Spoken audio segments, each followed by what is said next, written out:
Miércoles 22 de noviembre de 2017. Un abrazo fraterno a usted que nos acompaña a través de la señal abierta de Canal 23 en los 4 departamentos de la zona oriental de nuestro país. También a quienes nos sintonizan por los servicios de cable de Tigo y Claro a nivel nacional.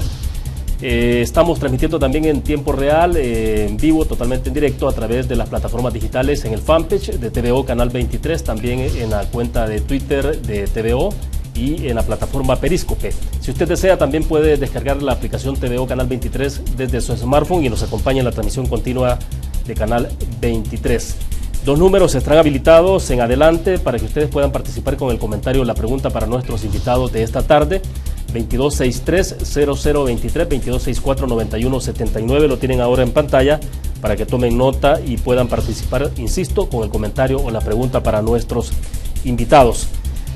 Antes de presentárselos, mostrarles a ustedes un poco sobre los temas que están en agenda en los principales medios de comunicación de nuestro país. Lo tiene ahora en full pantalla. La prensa gráfica dice: piden mayor castigo para extorsionistas. La Sala de lo Constitucional que sienta precedentes sobre pena para este delito. La foto destacada es un hecho continuado de los últimos días. Otras 50 tortugas muertas. Los casos de tortugas muertas que continúan en las playas y aguas marinas salvadoreñas. Eso es lo que está mostrando en la foto destacada la prensa gráfica. En el detalle también en notas de interior dice: alarma por el fin de TPS de haitianos. En la decisión de terminar el TPS para Haití, el Departamento de Seguridad Nacional de los Estados Unidos tomó en cuenta de forma estricta las causas originales del beneficio de 2010, a pesar de que el país fue golpeado por 3 huracanes. Y dice la embajadora norteamericana en nuestro país: cada año tenemos que justificar para pedir el TPS que la situación actual en El Salvador es resultado de los terremotos de 2001 y cada vez es más difícil hacerlo. Este es siempre en información sobre ese mismo tema de la preocupación que hay. 60.000 haitianos que deberían regresar a su país de origen antes de julio de 2019, de acuerdo con lo hecho público por Estados Unidos el lunes por la noche. 190.000 son los salvadoreños que tienen TPS en Estados Unidos y por razones estrictamente humanitarias, Estados Unidos otorgó el TPS cuando los ciudadanos de un país no pueden retornar de forma segura a su lugar de origen. Esta es la información también. Salvadoreños en pánico ante la idea de regresar dicen que no volver no es una opción. Temen por sus hijos nacidos en Estados Unidos y que todavía son adolescentes, no pueden separarse. Además, esta es otra información que desarrolló ayer la Fiscalía General de la República. Subastan más de $500,000 en bienes incautados al crimen, dice la prensa gráfica. La mayoría de bienes subastados pertenecían al ex diputado Wilber Rivera Monge, condenado por lavado de dinero. 27 personas se inscribieron para participar en esa subasta sobre diferentes bienes o propiedades que se sometieron a ese proceso. Buscan aumentar a 18 años de cárcel la pena por extorsión. También se analizarán que quienes sean condenados por el cometimiento de ese delito no accedan a los beneficios de la ley penitenciaria como la libertad condicional. Esto es, en todo caso, endurecer todo el procedimiento. Un poco de las gráficas que ha mostrado la prensa gráfica en semanas anteriores y tiene que ver con los resultados de 21 años de la prueba PAES, que inició en 1997 con 6.2 y ahora para 2017 tenemos 5.36.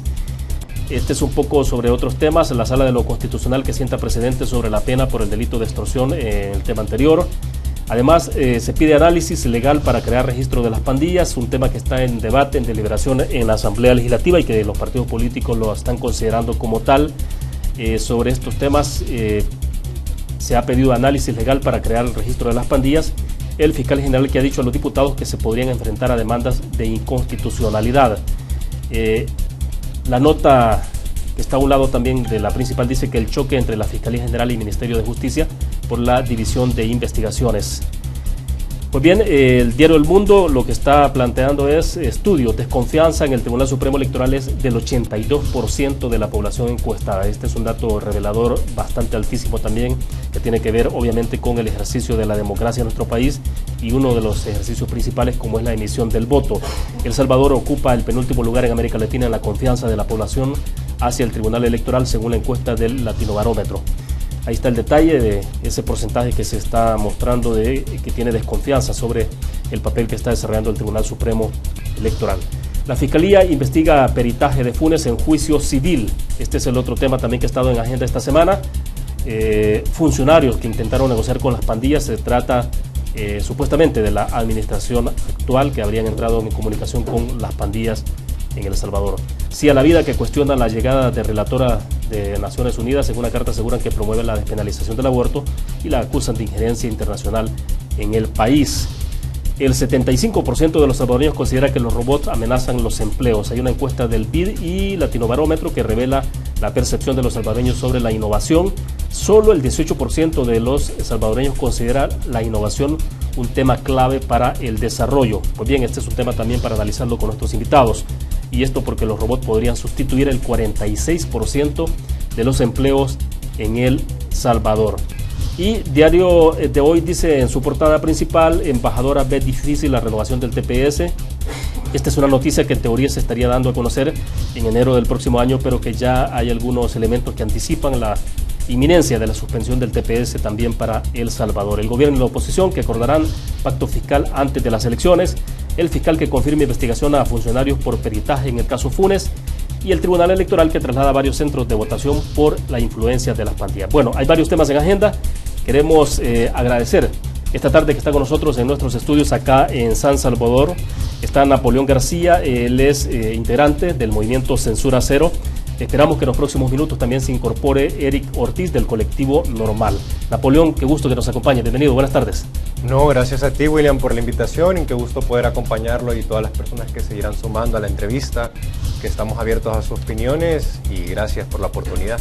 Bueno, y quiero reiterar que el día miércoles lo estamos dedicando a hacer una reflexión sobre los principales temas del país, justamente con jóvenes que integran diferentes movimientos, organizaciones no gubernamentales, incluso partidos políticos, para que puedan venir a este espacio y opinar sobre los temas más importantes en nuestro país desde una perspectiva totalmente distinta, no necesariamente de los protagonistas de los partidos políticos, sino de los movimientos de organizaciones no gubernamentales. Pues bien, antes de iniciar, recordarles a ustedes nuestro patrocinador de conexiones, Almacenes Bomba, la explosión de precios bajos con 19 sucursales a nivel nacional. Usted las encuentra en el occidente del país: Santa Ana, Ahuechapán, Sonsonate, en la zona central para Central, San Salvador, Santa Tecla, Plaza Merliot, Plaza Mundo, Chalatenango, San Vicente, Zacatecoluca, Sensultepeque, y en el oriente de El Salvador, en San Miguel, en donde están en Centro y Metrocentro, y en Usulután y San Francisco Gotera.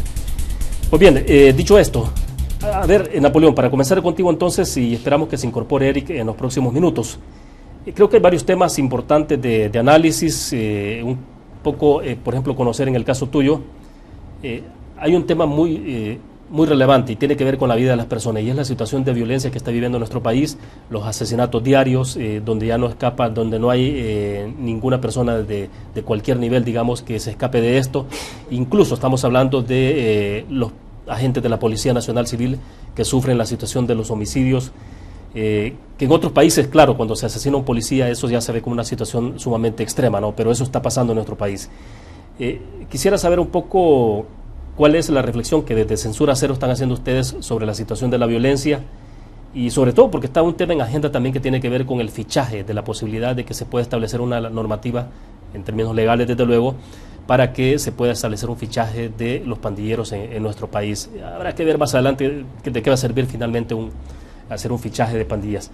Pero bueno, un poco la perspectiva de ustedes sobre el tema de la violencia. Bueno, antes que comenzar con hablar del tema de la violencia, que es un tema sumamente complejo, William, creo que debemos de tener claro que la violencia no es algo puntual que sucede actualmente. Esto es un problema que se ha venido acumulando y que no parte desde la firma de los acuerdos de paz. El tema de la violencia parte desde mucho antes. Históricamente, El Salvador, no solo en su proceder bajo la normativa legal, ha sido un país que utiliza y ejerce la violencia, no solo desde la Policía Nacional, sino el Estado como tal, pero también nosotros como sociedad hemos sido caracterizados por ser violentos en sí. Un ejemplo claro es, y por ponerte un ejemplo, todas las normativas en tema de combate a la violencia que hemos tenido, y no estoy hablando desde antes de la firma de los acuerdos de paz, desde 1932 con el coronel Maximiliano Hernández Martínez, todas las que hemos tenido, la ley de la vagancia y otras demás, han sido sumamente punitivas y han visto el delito como algo que hay que atacarse violentamente desde el Estado. Entonces, si partimos de un análisis histórico en el cual la violencia es producto de todo lo que nosotros hemos fabricado a través de los años, realmente es lo que tenemos actualmente, es una respuesta, una consecuencia de todo esto. Ahora bien, después del 1992, con la firma de los acuerdos de paz, una de las mayores deudas que tiene el Estado y es responder por la seguridad de las personas, que ni siquiera logró cubrir las necesidades básicas de estas, mucho menos logró cubrir la sensación o la percepción de seguridad que tenemos no solo las personas que viven en esas comunidades donde realmente puede existir un peligro tangente, sino también en general las personas que estamos en El Salvador. Entonces yo creo que cuando lo vemos de esa perspectiva, y para ponerte un ejemplo claro, por ejemplo, el plan Mano Dura, el plan Super Mano Dura, que fueron dos políticas públicas que se llevaron a cabo, que fueron un fracaso y que hemos sido reconocidos a nivel internacional por estas, creo que te da un poco el panorama que realmente estamos haciendo algo mal y que debemos de empezar a ser un poco más pragmáticos con el tema de la lucha contra la violencia. ¿Creemos que el tema de violencia en el país se ha vuelto una situación cíclica? Porque, bueno, si nos vamos a lo más inmediato de la historia reciente de El Salvador, no tenemos 12 años de conflicto armado, se pone fin al conflicto armado con los acuerdos de paz, y tenemos ahí, no sé si me equivoco, pero uno pensaría que tenemos ahí más o menos unos 2 o 3 años de relativa tranquilidad. Pero ya 95, 96, 97 en adelante comienzan ya a darse las primeras señales, las advertencias de que algo podía ocurrir en el país. Se hablaba ya de la constitución o conformación de las pandillas en Estados Unidos. Pero entonces, ¿qué es lo que habrá pasado en nuestro país en los últimos 25 años? Si nos remitimos al espacio más corto, digamos. Yo, William, de mi opinión, creo que ha existido una falta de compromiso, no solo por parte de las instituciones del Estado, que sería en caso del sector público, sino también por el sector privado. Este es un problema que se vino dando, que se supo que se estaba dando y realmente no se le prestó la atención necesaria que se debía en su momento. Ahora bien, yo creo que también aquí la responsabilidad es compartida, tanto de nosotros como ciudadanos, como del sector privado, como las instituciones públicas, porque al final hemos tratado de ver el problema como las pandillas. Ellos son los malos y nosotros los buenos, cuando al final es un problema general de todos y el que no lo estamos sabiendo abordar. Algo que también me gustaría agregar también en esto, William, es el hecho de, en 1932 firmamos la paz, pero empieza todo un proceso de reconstrucción. Incluso ahorita en la gráfica que acabas de compartir de la paz, se puede ver los años en que hay despuntes y esta baja, y básicamente responde a una lógica cuando fueron los terremotos, el tema de la crisis, que todo esto se ve afectado y todo está totalmente conectado. Entonces, terminando la firma de los acuerdos de paz, existe un proceso de reconstrucción que poco a poco la gente agarra confianza, se vuelve a invertir. Bueno, aquí sucedió un proceso de aplicación de ciertas normativas a nivel internacional, de la privatización de ciertas instituciones públicas, pero el tema de la violencia, el tema de todos los retornados que estábamos viendo de Estados Unidos, se dejó de un lado y se descuidó. Yo creo que lo que está sucediendo ahorita es una respuesta a lo que nosotros no supimos abordar en su momento. Ahora, pero ha sido, en el caso de las pandillas tiene una particularidad, ya lo decíamos, tiene que ver, por ejemplo, con la situación de violencia, pero se constituyen o tienen su punto de partida, su constitución justamente es en Estados Unidos, ¿no? Claro. Pero claro, en Estados Unidos las pandillas, a pesar de que hay más Estado de Derecho, a pesar de que se aplica la legislación con más rigor, han proliferado, pero cuando llegan a El Salvador encuentran como una especie de caldo de cultivo, ¿no? Leyes bastante flexibles, poco respeto al Estado de Derecho, etcétera. Entonces, algunos sugieren de que ahí es donde se tuvo esa falla. O sea, pero ¿hasta qué punto se puede considerar o no que el tema de firma de acuerdos de paz en este país tiene que ver con el resultado de lo que tenemos ahora? Bueno, parte de las negociaciones que se dieron dentro de la firma de los acuerdos de paz, el tema de la violencia, si bien uno de sus grandes logros fue el tema de la constitución de la Policía Nacional Civil, no se tocó a fondo con qué iba a pasar con todas estas personas que o en el proceso de la guerra perdieron sus familias o fueron víctimas, y todas las personas que estábamos viendo. Yo creo que también los procesos de exclusión social que han existido en nuestro país han abonado a que estos grupos proliferen, y también la falta de oportunidades. Perfecto, bueno, ya está con nosotros en nuestros estudios acá en San Salvador Eric Ortiz, del colectivo Normal. Eric, qué gusto que nos acompañes. Ambos están por primera vez conmigo, ¿no? Y le aclaraba a Napoleón hace unos minutos, Eric, que la idea es justamente dedicar los días miércoles a compartir con los jóvenes este espacio para que sean ustedes los que propongan un poco los temas y nos den su punto de vista sobre cuál es lo que más aprieta el zapato de los jóvenes en este país, qué es lo que se debe hacer y dar luces, ¿no? Desde una perspectiva distinta, no desde los partidos políticos necesariamente, sino desde los movimientos, organizaciones sociales, fundaciones, pero donde están incorporados los jóvenes. Así que, bueno, te agradezco que estés con nosotros. Gracias. Empezar pidiendo disculpas por el retraso del tráfico en San Salvador a estas horas, es un poco complicado, pero agradeciéndote, William, por la invitación y un gusto compartir con Napo otra vez, aunque es primera en esta. Pero sí, la verdad es que encantado de estar en este espacio. Perfecto. Iniciábamos un poco, porque son al menos 3 temas que tenemos en agenda para analizarlos en los próximos minutos, pero estábamos hablando inicialmente sobre el tema de violencia en nuestro país. Eric, ¿cuál es tu valoración de cuál es el origen de la violencia que tenemos? ¿Por qué se ha vuelto prácticamente una especie de círculo vicioso? Le decía temprano a Napoleón. Bueno, efectivamente, en 1932, si vamos delimitando en el tiempo, después tenemos nuevamente un conflicto armado en los 80, 12 años de guerra, termina la guerra, un poco de paz, 2, 3, 4 años, y luego entramos otra vez en una situación de violencia con diferentes perfiles, desde luego, ¿no? Porque no podemos comparar lo que tenemos ahora con lo que ocurrió en los 80, que era una cuestión estrictamente ideológica. Pero bueno, dame tu opinión general y quizás después entramos a detalles. Le decía a Napoleón también, perdón, que me extienda, está en este momento la discusión en la Asamblea Legislativa sobre la posibilidad de hacer un fichaje de las pandillas. Pero bueno, ¿hasta dónde ese tipo de respuestas pueden ser solución? Y sí, en definitiva el tema de la violencia es el tema en El Salvador, pues, sí. Y bien haríamos en hacer una introspección de por qué hemos llegado a lo que hemos llegado. Entonces, en esta medida para mí es importante señalar que siempre hablamos como de la cultura de paz y que hemos vivido en paz y tenemos una narrativa que indica que El Salvador ha sido ejemplo y lo es así por los acuerdos de paz. Sin embargo, pareciera que nos hemos anestesiado como que si la paz fuese, solo por decirla, se ejerce. Y lo cierto es que hemos vivido, se acabó el conflicto armado probablemente, pero no el conflicto social. Ese ha seguido latente antes y después de los acuerdos de paz, porque nos centramos, yo escuchaba un poco lo que mencionaba Napoleón antes, nos centramos como en los aspectos más gruesos, más trascendentales probablemente para lograr los acuerdos de paz, pero nunca en la recomposición del tejido social. Y eso fue donde, desde ahí quedó dañado y coinciden además con un fenómeno que sucede en Estados Unidos y que trae gente a un país que está sin instituciones, con el tejido débil, etcétera. Y anida, crea el caldo de cultivo perfecto para que exista probablemente el caos que tenemos en la actualidad. Hay como elementos que ocurren alrededor de este fenómeno de la violencia en el país que uno puede observar. En el pasado conflicto armado, ¿cuántos menores quedaron sin sus padres, no? Porque sus padres murieron por el conflicto directo o porque eran civiles que quedaron en medio de fuego cruzado o las masacres, etcétera. Pero huérfanos de la guerra, el pasado conflicto armado. ¿Cuántos huérfanos están quedando ahora a raíz del conflicto social que está viviendo este país, a raíz del tema de las pandillas? Entonces, ¿qué va a pasar con esas generaciones?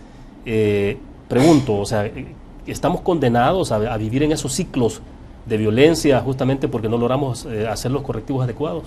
Yo creería que ahí lo fundamental es que pareciera que es imposible el ponerse de acuerdo en la coyuntura en la que estamos, porque yo creo que El Salvador no es que tenga carencia de potencial, ni en su gente, ni en los recursos con los que cuenta, sino que la incapacidad ha sido de generar acuerdos de nación que den estabilidad, predictibilidad y un norte de hacia dónde iremos como población y demás. Nos hemos quedado en una guerra enfrascada, dialéctica, ahora, que nos impide avanzar, pero pareciera que también se queda encapsulada a la generación precisamente que vivió el conflicto, porque la verdad es que cuando uno tiene la oportunidad de acercarse a jóvenes que probablemente no partidarios y demás, pero que en su día a día es más fácil convivir con las diferencias, porque yo creo que eso es una cuestión fundamental, es decir, aquí lo que nos ha hecho falta es precisamente el saber que no podemos no estar de acuerdo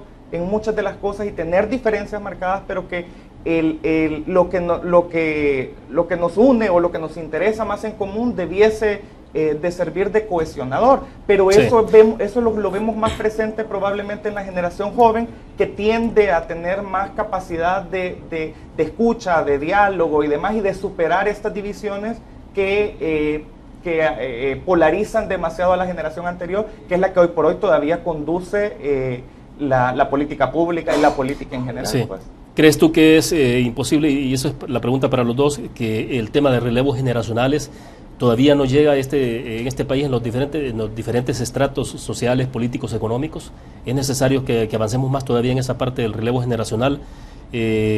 porque no estoy diciendo el desplazamiento de los posicionamientos ideológicos, ¿no? Creo que son necesarios finalmente. O sea, alguien se considera de izquierda, pues hay que sustentarlo ideológicamente porque alguien es de izquierda, porque alguien es de derecha, porque alguien puede ser de centro. Pero ¿hasta dónde? Bueno, te lo dejo a ti planteado. Y antes de responderte a tu pregunta, William, me gustaría también hacer referencia a algo que mencionaba Eric. Una de las experiencias que tuvimos y que, bueno, hoy se presenta la metodología del 3D, fue que la gente generalmente entiende hay mucha polarización y quizás por eso no logramos tener acuerdo. Sí. Y realmente es un factor por el cual nosotros no nos podemos sentar en la mesa y hablar realmente de los problemas que tenemos como país. Sin embargo, cuando uno va afuera y habla con jóvenes, ya sea de San Miguel, Santa Ana, Sonsonate, La Libertad, la polarización que se percibe dentro de ellos es mucho menor que en la de El Salvador, y esto responde a toda una lógica, porque todo está centralizado en San Salvador, las principales instituciones están aquí, los principales partidos tienen sus instituciones dentro del área metropolitana. Pero es interesante, ¿no? Porque entonces lo que está sugiriendo es que en la medida en que los jóvenes se van distanciando un poco del centro neurálgico de actividad política, por decir algo, en San Salvador, exacto, hay menos contaminación, si le podemos llamar así, en la parte, de, por ejemplo, de la confrontación. Yo no diría contaminación, yo diría mayor apertura para dialogar.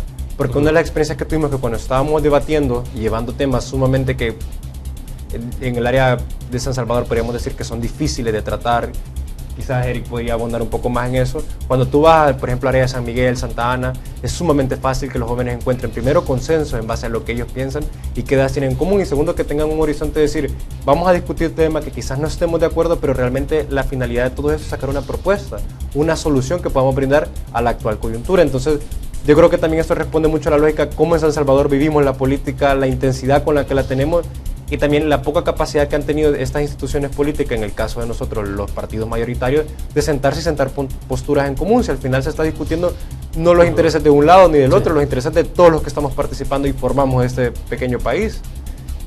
Ahora bien, Eric, ¿qué tanto lo que está pasando en términos generales? Y si retomamos un poco el tema de seguridad, por ejemplo, ¿qué tanto lo que pasa es que también hemos normalizado en este país cosas que no son normales en cualquier otra sociedad? El caso de los asesinatos de 8, 10, 20, 25 asesinatos diarios, o sea, obviamente que no es de un país normal, pero ¿hasta dónde no será que también en el país nos hemos ido, la sociedad en general, normalizando en ese tipo de situaciones? Entonces se ve el tema de corrupción como algo, bueno, más o menos normal, la situación de la violencia igual, y así otros temas. Y eso nos crea una sociedad que es carente plenamente de empatía, es decir, todo lo que le pase al otro no interesa. Y me parece bien particular el que hables de lo normal, porque precisamente nosotros en el colectivo normal lo que tratamos es la resignificación de esto, porque pareciera que en nuestra sociedad precisamente es normal esta violencia, es normal ejercer violencia hacia las mujeres y las niñas, es normal discriminar a la población LGBT, es normal estereotipar a las juventudes, pero esos son comportamientos que definitivamente nos demuestran qué tan enfermas realmente estamos como sociedad. La OMS habla de epidemias después de 10 muertes probablemente en un ciclo. Y el caso es que en El Salvador hace muchísimo tiempo superamos la barrera para considerar la epidemia de violencia en la que vivimos. Y tiene a su base la carestía que tenemos de que como sociedad podamos generar una empatía que nos permita saber que tenemos que generar acuerdos de nación y que tenemos que encontrar esos acuerdos a pesar de las diferencias que tenemos. Entonces, y eso permea no solo la seguridad, es que los grandes temas de país no se avanzan precisamente porque vivimos más bien en una guerra de ponerle zancadillas al otro, en todos los temas, pues. Perfecto, debo hacer la primera pausa comercial. Cuando regresemos a ver si avanzamos un poco en el tiempo para hablar de otros temas también que están ahí, el tema de TPS, por ejemplo, un poco sobre qué puede pasar, sobre todo para nuestro país, qué capacidad o en qué condiciones estamos para que pueda el país recibir más deportados de los que tenemos, no necesariamente deportaciones masivas, porque no se prevé que haya masividad en las deportaciones de inmediato, pero sí un posible incremento. Hablar de ese tema, estuvo relator de derechos humanos en nuestro país, ¿no? Y sí me interesa que hablemos por el tema de seguridad. Dos números están habilitados, 2263-0023, 2264-9179, para que participen con el comentario o la pregunta para nuestros invitados. Les recuerdo a ustedes, nuestro patrocinador de conexiones, Almacenes Bomba, la explosión de precios bajos con 19 sucursales a nivel nacional. Regresamos.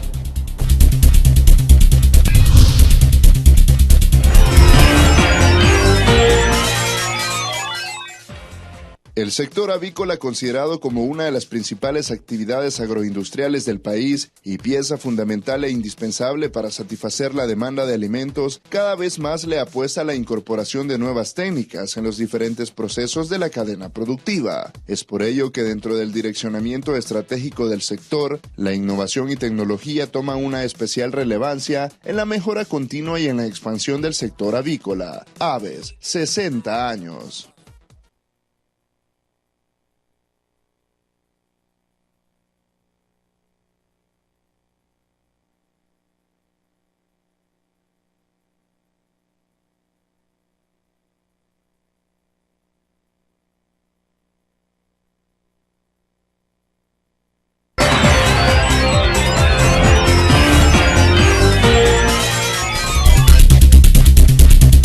Es un gusto que siga con nosotros. Tenemos en este momento dos teléfonos habilitados, 2263-0023, 2264-9179, para que participen con el comentario o la pregunta para nuestros invitados. Hablamos con jóvenes que pertenecen a Censura Cero, el caso de Napoleón García, también el colectivo Normal, al que está integrado Eric Ortiz. Bueno, a ver, Eric, el alto comisionado de Derechos Humanos estuvo en el país, ¿no? La semana pasada estuvo más o menos 3 días y justo fue en el contexto de la situación de violencia que tenemos. Pero hay un tema particular que hubo ahí también y tiene que ver, además de otros temas que abordó. No sé si ustedes participaron en ese encuentro. Tuvimos una representación a través de Bianca Rodríguez de Concavis. Ah, perfecto, bueno. Pero porque no solo fue el tema de desplazados, de violencia en general, sino que hubo otros temas y a lo mejor nos puedes contar un poco sobre eso. Pero porque a propósito del tema de desplazados por la violencia en el país, hay justamente hoy no es una resolución, pero una especie de resolución de seguimiento de Sala de lo Constitucional, donde reitera al Estado la obligación de poder generar condiciones para que las familias que han sido desplazadas por la situación de conflictividad social que tenemos, de la violencia, puedan regresar a sus hogares. Y claro, el tema de desplazados en el país no es un tema bien visto hoy por el Ejecutivo, ¿no? Al gobierno le está costando muchísimo digerir esa situación y aceptarla y reconocerla como tal. Pero bueno, explícanos entonces, ¿qué ha pasado? Primero quizás explicar que el Alto Comisionado de las Naciones Unidas para los Derechos Humanos es la primera vez que venía a El Salvador en los más de 30 años que tiene como mandato.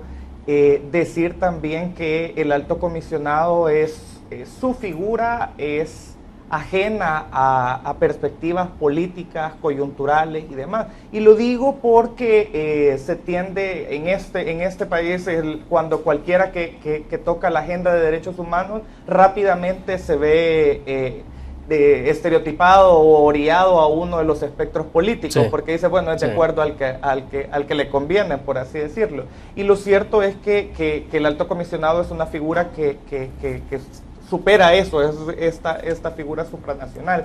Pero en ese sentido es bien interesante la visita del Alto Comisionado, precisamente por el contexto de violencia generalizada. Su informe hace una radiografía social bastante perturbadora, diría yo, porque a la luz del Alto Comisionado tenemos prácticamente una violación sistemática de los derechos humanos en El Salvador, vista desde diferentes aspectos. En el caso de las mujeres, fue específico en la temática de las 4 causales, en el caso de la población LGBT también, el caso del desplazamiento forzado. Es también particularmente llamativo porque es algo que también la población casi nunca sabe, pero El Salvador en la actualidad es el presidente del Consejo de Derechos Humanos de la ONU. Es decir, El Salvador tiene la presidencia del Consejo que debiese servir como faro, hoy que está de moda decir faro, que oriente los avances en materia de derechos humanos, pues. Pero vemos el contraste de la visita del Alto Comisionado y viene a señalar precisamente carencias preocupantes en la temática de derechos humanos. Ahora, ¿qué significado tiene esto de Napoleón? Es decir, las visitas no ocurren como actos protocolarios, digo, visitas de este nivel, de personajes de este nivel y de ese nivel de responsabilidad, ¿no? O sea, siempre cuando visitan un país tiene algún significado, alguna connotación. Y lo primero, de inmediato, obviamente, es que nos ubiquen el radar en el concierto internacional. O sea, cuando el Alto Comisionado llega a un país es porque algo está pasando en ese país, ¿no? Entonces la comunidad internacional tiende a volver los ojos hacia esos países. Entonces ya eso algunos sugieren que ese es un elemento positivo. Pero bueno, quisiera escuchar un poco tu Claro, reflexión. bueno, básicamente traía una agenda el comisionado de poner ciertos puntos claves en la agenda política y en la opinión pública también, porque hay muchos de estos temas que la gente ignora y están pasando y quizás ahí podríamos abonar luego cuáles temas son, como el tema del caso del aborto, que somos uno de los países, de 5 países en el mundo que restringe en toda su forma y que más allá de verlo como un aspecto o ideológico, religioso, deberíamos de verlo de una perspectiva de salud. Entonces creo que ahí podemos ir abordando más, pero también a mí me gustaría abordar el tema de, un poco en línea de lo que decía Eric, que mucha gente tiende a ver esto y el comentario que se escucha mucho es hay injerencia por parte de organismos internacionales, pero es que no es que existe injerencia, es que El Salvador es parte de tratados internacionales, de organismos internacionales que facultan a estos organismos a dar recomendaciones, no a decirnos qué hacer ni a ejecutar planes por nosotros, porque al final El Salvador es quien los hace, es el Estado a través de su gobierno. Y uno de los aspectos que a mí me llama mucho la atención son todas estas medidas extraordinarias que ha estado tomando últimamente El Salvador y que también lo recalcaba el alto comisionado, y es cómo resuelve o cómo está contribuyendo El Salvador a resolver el problema de la violencia. Y un ejemplo claro es, nosotros utilizamos mucha violencia simbólica para responder a la violencia. El hecho de utilizar la militarización de las calles, sacar todos los militares, el uso de la PNC, mostrar armas, mostrar, como muchos dicen, músculo del Estado, básicamente es una forma de ejercer violencia simbólica que no genera seguridad por parte de la población, pero que el Estado lo hace para decir estamos aquí, estamos presentes, pero que al final no está contribuyendo realmente a resolver el problema de la seguridad, tomando en cuenta que el hecho de utilizar los militares en la calle, la policía en las calles, es la máxima expresión del Estado para las personas dentro de El Salvador. Entonces yo creo que también aquí ha existido un poco de, yo no quisiera decir de falta de responsabilidad, pero sí de visión de muchos políticos, no solo de los partidos políticos, sino en general, de no tomar medidas adecuadas y realmente realistas a lo que nosotros estamos viviendo. Y un ejemplo claro es, en la Asamblea Legislativa nosotros tenemos diputados que todavía siguen proponiendo reformas a nuestro sistema, el marco legal de lucha contra la violencia, que están totalmente desfasadas, o no quisiera decir desfasadas, más bien no son realistas con los tratados internacionales que nosotros tenemos y no responden al contexto que nosotros tenemos. Entonces, esto es una medida malintencionada para generar populismo y ganar votos, o realmente no conoce el tema. Ahora, ¿en qué momento el país comenzará a dar pasos en una dirección distinta, es decir, a cambiar lo que se ha hecho? Porque algunos dijeran, bueno, no puedes esperar resultados distintos si seguís haciendo las cosas tal cual se han hecho por siempre. ¿Ya? Es como una premisa básica en esto. Si algo se quiere que se modifique el resultado, pues hay que cambiar entonces la forma de cómo se están haciendo las cosas en el pasado o se están haciendo actualmente. Y era también lo que el alto comisionado señalaba, que era prácticamente una arremetida, si alguien lo quisiera ver por el estilo, contra el emblema del gobierno, es decir, las medidas extraordinarias que se convirtieron en ordinarias. Y habla del plan El Salvador Seguro precisamente como un buen plan, que es algo que yo también reconozco, pero pone el dedo en la llaga cuando señala que lo importante es la aplicación integral de este plan.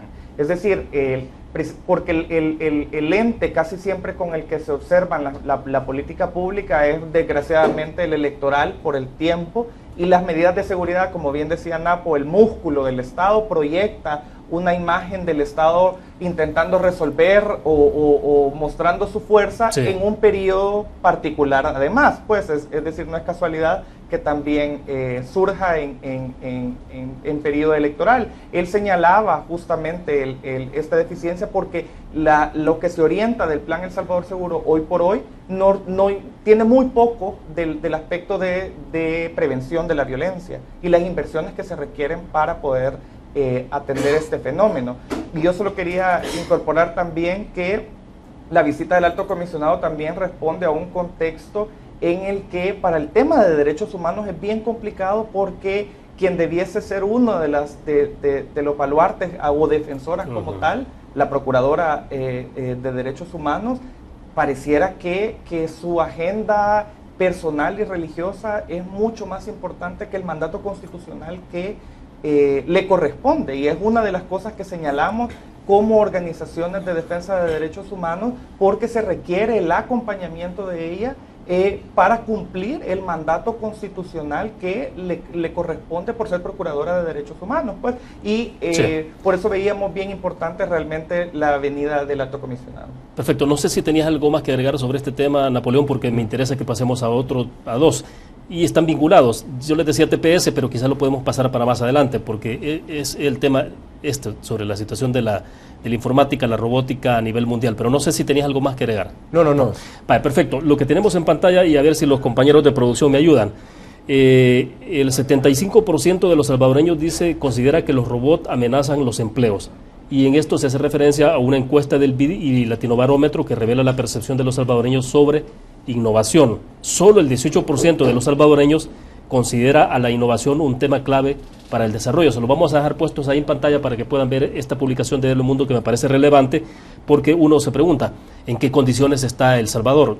A propósito de las cifras que muestra, y ahí lo tenemos ahora en el full pantalla, dice en cifras, 78% el acceso a Internet. El 78% de los salvadoreños afirmó que el acceso universal a Internet es una prioridad, indica el reporte publicado ayer. 20% de robot, dice, solo el 20% de los salvadoreños dijo estar dispuesto a viajar en un vehículo conducido por un robot. Digo, estamos hablando de un tema que tampoco es un tema del espacio, ¿no? Pero es lo que está pasando en el mundo ahora. ¿Tu opinión? Claro, bueno, yo creo que este tema se viene desarrollando, creo que desde hace un par de años, si no me equivoco, desde el 2006, y viene desde Alemania, y viene con todo el tema de la cuarta revolución industrial, que sobre todo los países más desarrollados, por decirlo así, estamos hablando de la región europea, Estados Unidos, Australia, parte de Asia, se están preparando para estos cambios, y básicamente la cuarta revolución industrial lo que trae es una modificación o una reestructuración de los modelos de producción y consumo que actualmente tenemos en sociedad, y también esto viene a afectar cómo se genera empleo, qué se considera un empleo, el Internet de las cosas, cómo accedemos nosotros a esto. Entonces, yo creo que todavía nosotros estamos hablando, y la encuesta lo mostraba muy bien, sobre el acceso a Internet. En países ya discutir el acceso a Internet es algo hasta risible, porque todos poseen un acceso a Internet. Más bien están hablando cómo el Internet faculta o permite mejorar procesos, ya sea educativos, de mejora de oportunidades, de accesibilidad a empleo, etcétera. Entonces, yo creo que países como el nuestro todavía este tema no lo estamos discutiendo y no lo estamos realmente internalizando como está sucediendo a nivel internacional. Este tema es algo que va a pasar, va a ocurrir, y si El Salvador no se prepara, no prevé y no ve a futuro lo que viene, realmente tenemos un gran riesgo de quedar rezagados, no solo en tema de oportunidades, porque también esto representa una oportunidad, sino también que generaríamos un obstáculo más grande de generar oportunidades hacia nuestros jóvenes y también de exclusión. Y solo por ponerte un dato, países en general Latinoamérica, existen ya países que se están preparando este año, creo que en enero o en febrero tenemos la reunión del Foro Económico Mundial, el anual en Davos, pero el otro año es en Brasil, es en Sao Paulo que van a estar hablando, y van a hablar sobre todo enfocado en el tema de la cuarta revolución industrial. Tengo entendido que van a haber representación solo de mujeres, y hay 2 mujeres salvadoreñas que van en representación a hablar del tema de innovación. Sin embargo, pareciera que a nivel público y muchas instituciones privadas también no le están dando la debida importancia que este tema tiene. Y creo que aquí existe también un proceso no solo generacional, sino de entender cómo están funcionando también las cosas.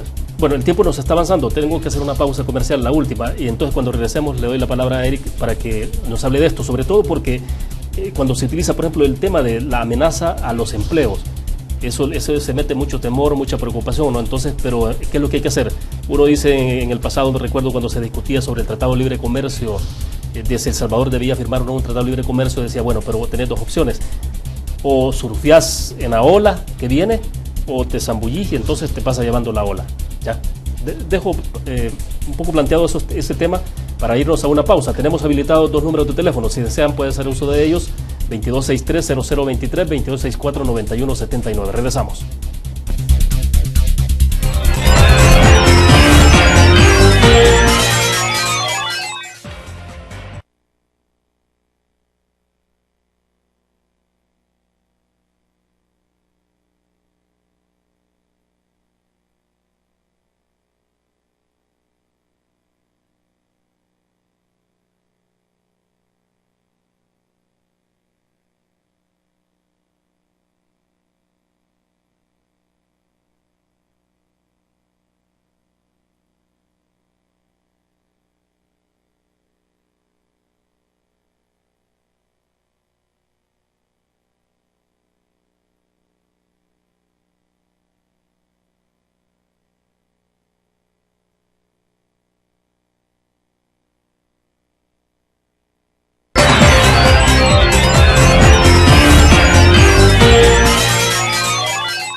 siga con nosotros. Eric, dejaba planteada la interrogante contigo entonces sobre el tema que estamos analizando, sobre los robots. Algunos lo ven como amenaza para los empleos en nuestro país, pero bueno, la llegada, la presencia misma del Internet en otros países ha supuesto cambios importantísimos y no por eso la humanidad ha ido en retroceso, ¿no? Antes de comenzar la entrevista con Napoleón decíamos, estamos conversando sobre la revolución industrial, ¿no? Siglo pasado, la preocupación que generó por el tema de desplazamiento de mano de obra, y efectivamente que en algún momento la hubo, pero finalmente el mundo se fue adaptando y esas transformaciones se aprovecharon, o sea, más que una amenaza se convirtió en un potencial de desarrollo para la humanidad. Entonces, ¿cómo se ve esto en perspectiva desde el punto de vista? Yo creería que existe esa dualidad, pues, es decir, podemos verlo como una oportunidad o como una amenaza. Sí. Desde mi perspectiva, lo cierto es que por la configuración social y las estructuras productivas y demás, para el caso particular de países como los nuestros, yo los considero más como una amenaza. Tal vez no en el cortísimo plazo, pero la diferencia de las últimas revoluciones industriales con esta es la velocidad, es decir, sí, es exponencial realmente en comparativa. Entonces la Total. capacidad de la adaptación es un riesgo realmente por sí mismo. Y a mí me parecía interesante que el 75% de los salvadoreños consideraba que los robots amenazan los empleos, y justamente coincide con los datos que el propio Foro Económico Mundial identifica para El Salvador como el porcentaje de empleos que están en condición de vulnerabilidad, si se podría decir así, que es el riesgo Sí. que tienen de automatizarse. Entonces, de ese 75% hay todavía un ajuste que es el porcentaje que efectivamente podría suceder, y es del 46%. Este cambio se da por la brecha digital. Las infraestructuras de tecnología en El Salvador son incomparables con potencias como de las que hablaba Napoleón antes, y esa brecha va a dejarnos todavía que nuestra mano de obra todavía sea barata como para competir en precios con la tecnología. Pero el asunto aquí es que la evolución de la tecnología y la capacidad de hacerse cada vez más barata y más barata y más barata, en algún momento alcanza incluso la mano de obra barata que podríamos tener aquí en El Salvador. En ese propio foro económico, de hecho, hablaban de 5 millones de empleos destruidos en los 15 países más industrializados. Y no lo quisiera dejar solo con una visión catastrofista, porque yo lo que creo es que, como bien decía Napo, no es algo que vamos a verlo con los supersónicos ya en 2050, sí, en 2250, ni es en 5 o 10 años, pues, o sea, es una realidad que está ya aquí. Entonces, y es bien preocupante porque vemos que, por ejemplo, la currícula educativa, las universidades nos preparan para empleos que no van a existir probablemente. Entonces vemos ese desfase, y es bien preocupante porque si tenemos un nivel de desempleo tan alto en el sector juvenil, y que traemos por una bolsa de demografía que viene hoy, el bono demográfico histórico. Correcto. En El Salvador, ¿qué vamos a hacer con todos estos jóvenes que no tienen la preparación para adaptarse a esta revolución industrial? Es decir, pero en ese sentido sí hay una amenaza real, claro, ¿no? Claro. Pero entonces el desafío es cómo se preparan los países, porque vaya, cuando apareció el Internet, en el caso de los medios de comunicación, los más desafiados, los más amenazados y los que de verdad sufrieron amenazas fueron los medios tradicionales impresos, por ejemplo, los periódicos. En Estados Unidos cerraron periódicos que tenían más de 100 años de existencia, pues eran tradicionales, fuertes, muy potentes. Llega el Internet, los desafió, pero no lograron, y por la velocidad de los cambios, no lograron tener capacidad de reconvertirse. Nosotros en el país hemos tenido la virtud, si le podemos llamar así entre comillas, o ventaja, que el Internet ha ido despacio. Por lo tanto, el desplazamiento no ha sido gradual. Yo creo que eso incluso le ha permitido a los medios tradicionales, impresos, irse adaptando, ¿no? Y creo yo que van a salir adelante en ese sentido. Pero vuelvo al punto, entonces, ¿cómo lograr en los países como los nuestros salir adelante en estas circunstancias? ¿Qué se requiere hacer ya? Y yo creo que para nadie es una novedad que a El Salvador lo que le hace falta es educación. Creo que empieza a existir un consenso generalizado a la hora de hablar de los principales retos del país, que el factor común es educación. Lo encontramos Exacto. En seguridad, lo encontramos en productividad, en competitividad, etcétera. Es la educación ese centro en el que orbitan muchas de las problemáticas del país, y tenemos un contexto en el que es propicio hablar de, por ejemplo, una reestructuración profunda del sistema educativo, porque ya lo encontramos desfasado. Y eso permite una oportunidad porque es esta ventana en la que se reconfigura, en la que tenemos la posibilidad de adaptarnos. Yo creería que no estamos todavía en demasiado tarde, ya vamos bastante tarde respecto a muchos países, pero en definitiva lo último que podemos hacer es seguirlo negando y seguir pensando que vamos a buscar soluciones para problemas que están ahora, pero nadie se está planteando estos retos que en 5 o 10 años verdaderamente van a significar una inflamación probablemente del conflicto social que ya tenemos. Claro, y a propósito de esto de PAES, Napoleón, lo que tenemos, y lo mostraba al inicio sobre la gráfica del resultado PAES, por ejemplo, cómo ha sido el comportamiento desde 1997 que se instaló, que es lo que tenemos al extremo allá, 6.2%, y ahora lo que tenemos es 5.36% en evaluación PAES. Es decir, en lugar de crecer en calidad educativa, parece que estamos disminuyendo. Entonces, el desafío, cuánto se debe invertir en Producto Interno Bruto, Costa Rica siempre lo ponemos como ejemplo, que es lo más inmediato, ¿no? Casi invierten el 8% del Producto Interno Bruto. El Salvador, si acaso llegamos el otro año a 3.2 más o menos. Bueno, y esto, lo curioso es también que se le ha restado también a la partida de educación para invertir en otros programas. Yo creo, y como decía Eric, está existiendo un consenso. El problema es que a pesar que los políticos entienden la importancia de la educación y lo utilizan dentro de su discurso, el accionar de sus políticas públicas no va de acuerdo a lo que ellos nos están diciendo, porque educación es lo más importante, hay que invertir en educación, vamos a apostar a la educación. Pero cuando vos ves los planes ya, no solo el presupuesto nacional, sino la inversión que se va a hacer con respecto al Producto Interno Bruto en nuestro país es bien mínima, y todavía ves que hay recortes, a través del año existen recortes o modificaciones dentro del presupuesto. Y educación es la más afectada, realmente uno se pone a pensar, ¿qué está pasando? Otro punto bien curioso es la investigación que sacaba hace un par de días, también hace una semana creo, el Diario de Hoy, que con un grupo también de jóvenes tuvimos parte, no con ellos, pero sí con otra institución, haciendo una investigación de Abriendo Datos y buscando realmente qué hacía la Comisión de Educación durante un año dentro de la Asamblea Legislativa, y la mayoría de aprobaciones que tienen son o días festivos o conmemorar a alguien. Entonces, menciones honoríficas. Publicó algo el Diario de Hoy esta semana anterior, ¿no? Exacto, sí. Que estuvimos con un par de jóvenes abriendo también estos datos. Lo curioso es, entonces, ¿cuál es el rol de la Comisión de Educación dentro de la Asamblea Legislativa? ¿Qué importancia se le están dando a los temas prioritarios? Y uno de ellos es el aumento del presupuesto. Y esto también va amarrado con lo que estábamos hablando anteriormente, la cuarta revolución industrial, el tema de qué incentivos se están dando a la población para tener la capacidad de adaptarse, de generar ese proceso de resiliencia a todo lo que se viene. Y la educación es un factor clave aquí. Entonces, yo creo que mucho estamos hablando de educación, se entiende, la gente sabe qué es educación, pero al momento de materializar en una política pública que mejore las condiciones educativas es bien mínima. Y por ponerte un ejemplo, aquí se critica mucho el tema del vaso de leche, una computadora por niño, y que es una política pública desperdiciada y que no se debería implementar.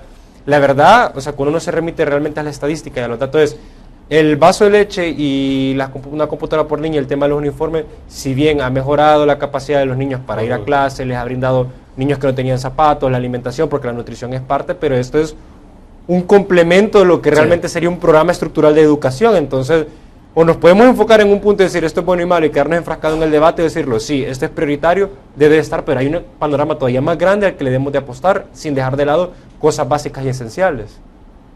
Ahora, pero esto sí implica entonces tener una visión ya en el corto plazo, Eric, de poder entrar en estas transformaciones.